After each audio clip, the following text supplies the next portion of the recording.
नमस्कार, मैं सीमा। Guided meditation for healing में आप सबका स्वागत करती हूँ। आज का हमारा टॉपिक है कंफ्यूजन।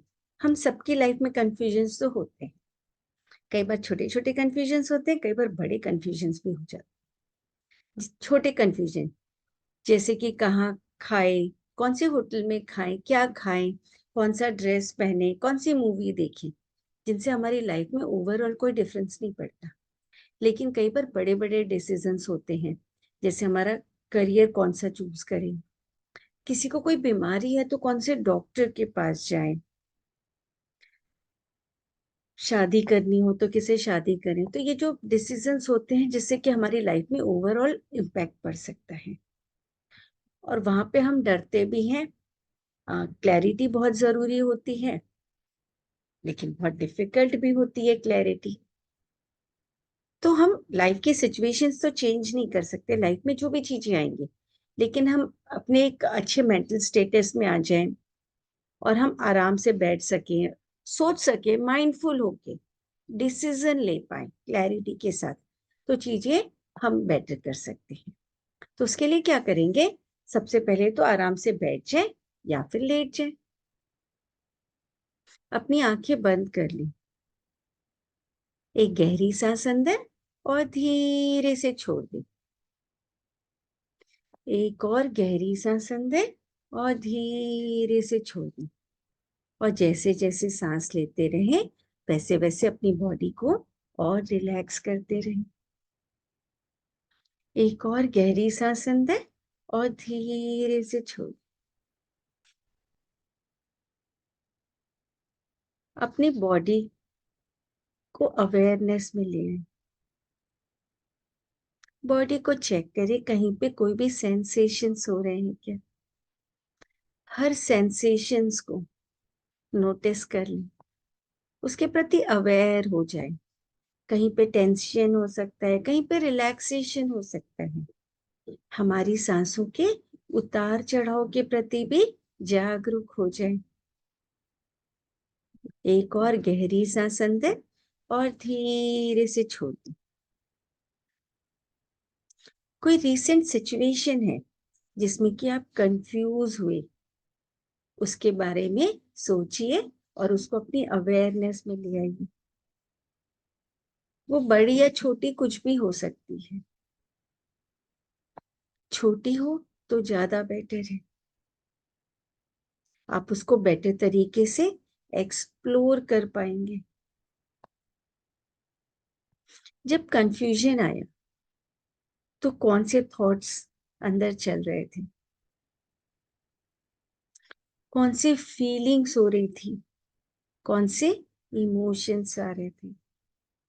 कंफ्यूजन, फ्रस्ट्रेशन, एंगर, कुछ भी हो सकता है। जो भी था, कोई जजमेंट नहीं, बस एक्नॉलेज करना है। आप ही के हैं, और वैसे फील करना भी परफेक्टली ओके। हम कोई भी डिसीजन लेंगे, कुछ मिलेगा कुछ छूटेगा। अगर हमारे सामने केक रखा है, हम उसको खा गए तो खाने के कंसिक्वेंसेस अलग है, छोड़ दिए तो छोड़ने के कंसिक्वेंसेस अलग है। और जो भी नहीं करेंगे उसके कंसिक्वेंसेस तो हमको लेने पड़ेंगे। तो जो भी था, बस उसको एक्नॉलेज करना है, और जो भी फील हुआ दैट इज ओके। एक और गहरी सांस अंदर और धीरे से छोड़ दी। वो जो भी कंफ्यूजन था जिसके बारे में आप सोच रहे हैं, वो आपकी डेली लाइफ को कैसे इम्पैक्ट करता है, डेली लाइफ में कैसे असर डालता है। वो कंफ्यूजन आपके डिसीजन मेकिंग प्रोसेस में कैसे असर डालता है।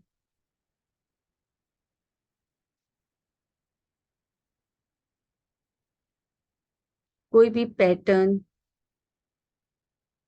कोई ट्रिगर्स,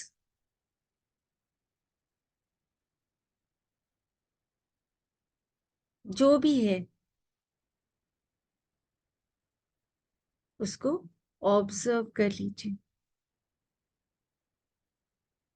क्या ये पैटर्न हमेशा से है या फिर अचानक से आ गए?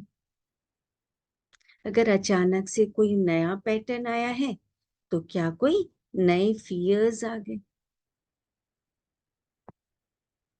जो भी है, क्या जो भी हमारे फियर्स हैं उसका कोई रूट कॉज है?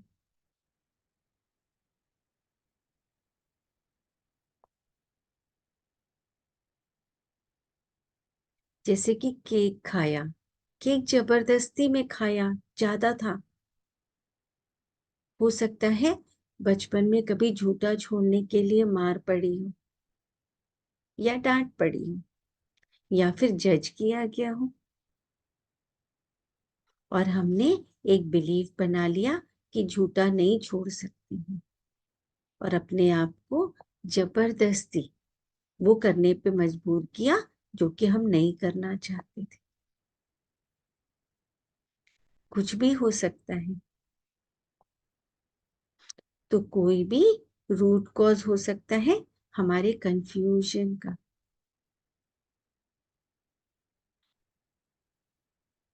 कोई बिलीव्स हो सकते हैं हमारे कंफ्यूजन के कि मैं डिसीजन मेकिंग प्रोसेस में अच्छा नहीं हूं, मैं ये डिजर्व नहीं कर, या फिर मैं उतना अच्छा नहीं हूं, या फिर ये मुझको आता नहीं है। कुछ भी हो सकता है।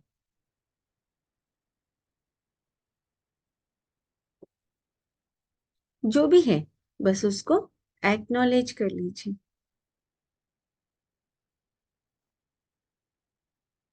अब रिकॉल अ टाइम जबकि आपने अपने कंफ्यूजन से सक्सेसफुली बाहर आ गए, आप डिसीजन ले पाए।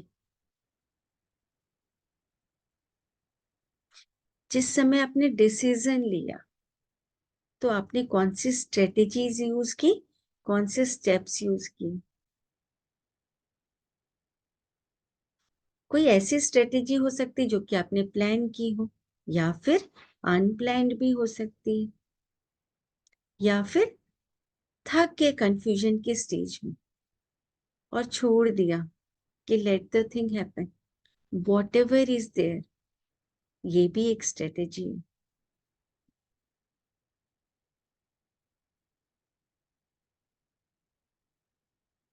अपने आप को विजुअलाइज कीजिए कि आप अपनी लाइफ में क्लैरिटी और अंडरस्टैंडिंग ला पाए।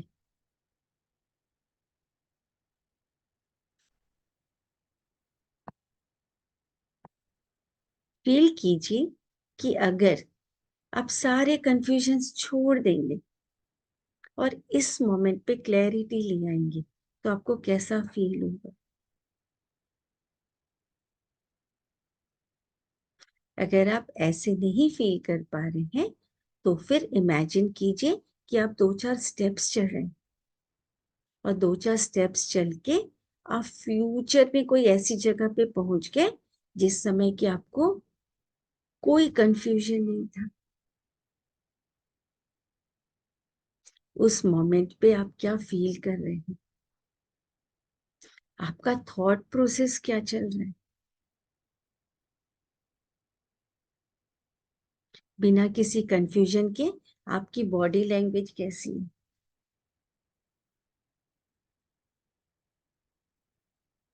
आप लोगों से कैसे कम्युनिकेट कर पा रहे हैं? अपने आप से कैसे कम्युनिकेट कर पा रहे हैं? अपने आप के बारे में कैसा फील कर रहे हैं?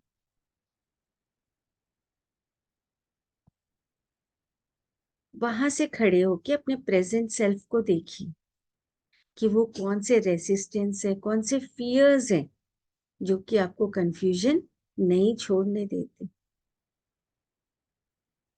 किन चीजों का डर है या फिर कंफ्यूजन में रहने के कुछ बेनिफिट्स हैं?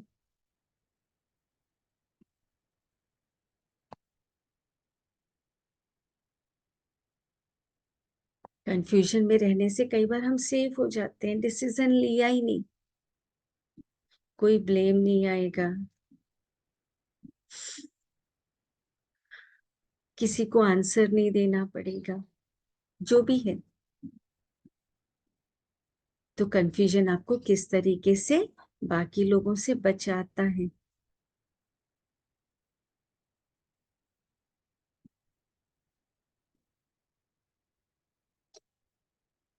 और जब आप अपने फ्यूचर सेल्फ में हैं, जहाँ पे कोई कंफ्यूजन नहीं है, तो वो कौन कौन से स्टेप्स थे जो आपने वहां पहुंचने के लिए लिए, वो अपने प्रेजेंट सेल्फ को बता दीजिए।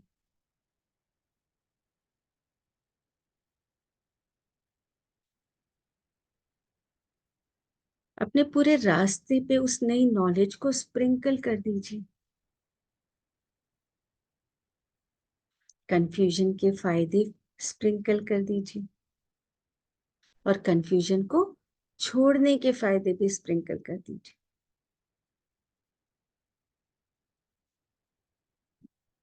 और एक बार फील कीजिए कि कंफ्यूजन होने के फायदे और कंफ्यूजन छोड़ने के फायदे अगर एक साथ दोनों मिल जाए तो कैसा फील हो।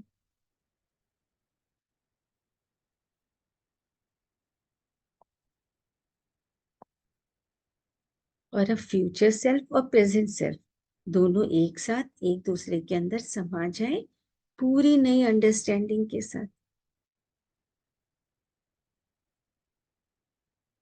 और जो वो हमारा गार्डन था ना, जिसमें हमने बहुत सारे पौधे लगा रखे थे अपने इमोशनल रिसोर्सेस के,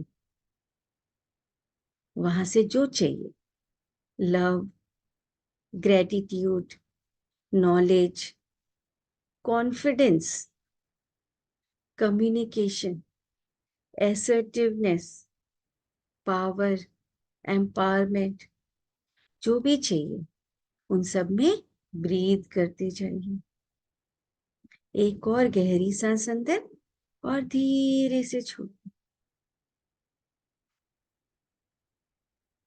आराम से अपने इमोशनल रिसोर्सेस में ब्रीथ करते रहिए। गहरी सांसें लेते रहिए और अपने इमोशनल रिसोर्सेस को बढ़ाते रहिए।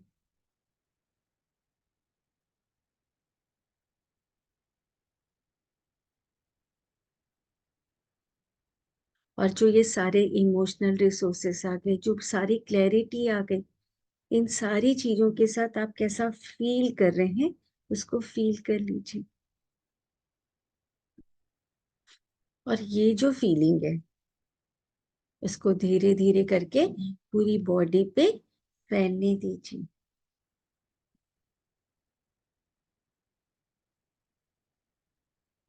अपने हार्ट में फील कर लीजिए कैसा फील कर रहे हैं, और फिर हार्ट से चारों तरफ उसको फैलने दीजिए। एक सेल दूसरे सेल को, दूसरे सेल और दूसरे सेल को, ऐसे करते करते आपकी ये जो फीलिंग है उसका जो भी नाम देंगे, हैप्पीनेस, सेटिस्फैक्शन, एक्साइटेड या फिर कुछ और, इस फीलिंग का जो भी कलर है उसको पूरी बॉडी में फैलने दीजिए। उसकी कोई खुशबू होगी, पूरी बॉडी में उस खुशबू को भी फैलने दीजिए। कोई टेस्ट हो सकता है, जो भी है, हार्ट से होते हुए एब्डोमेन में, पूरे पेल्विक में, हिप्स में, थाइज में, नीज में, काफ मसल्स में, फुट में, दोनों बाहों में, शोल्डर्स, गर्दन, पूरा फेस, और ब्रेन की पूरी एक एक सेल्स में। और जितना एक दूसरे के साथ ये इंटरेक्शन करती जा रही है, वो उतना ज्यादा और ज्यादा होती जा रही है। इस फीलिंग को अपना काम करने देते हैं, और आप जब भी कंफर्टेबल हो अपनी आंखें खोल सकते हैं। नमस्ते।